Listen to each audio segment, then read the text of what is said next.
A holiday cruise ship, the Majestic Princess, carrying about 800 passengers with COVID-19, has docked in Sydney, Australia. State health authorities rated the outbreak's risk level at Tier 3, indicating a high level of transmission. The cruise ship returned from New Zealand and was carrying more than 4,000 people, according to the Australian Broadcasting Corp. Princess Cruises, the cruise line, said in a statement that all the guests on board took a rapid antigen test within 24 hours of disembarking and that the passengers who had tested positive would exit separately and not take public transport. Australia no longer requires people who have tested positive for the virus to isolate, though local authorities have issued guidance that COVID patients on board ships should isolate for 5 days after testing positive. About 4,600 passengers and crew were aboard the ship when it docked, meaning around 1 in 5 had COVID.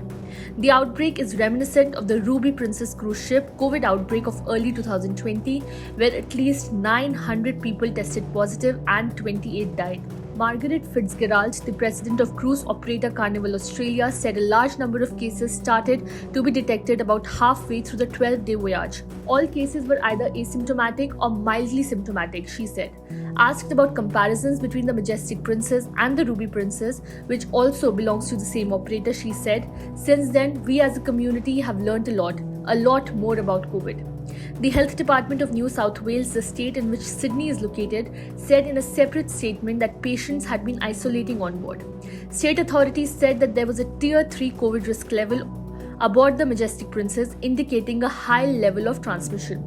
Cruise ships have been a potent incubator for the coronavirus.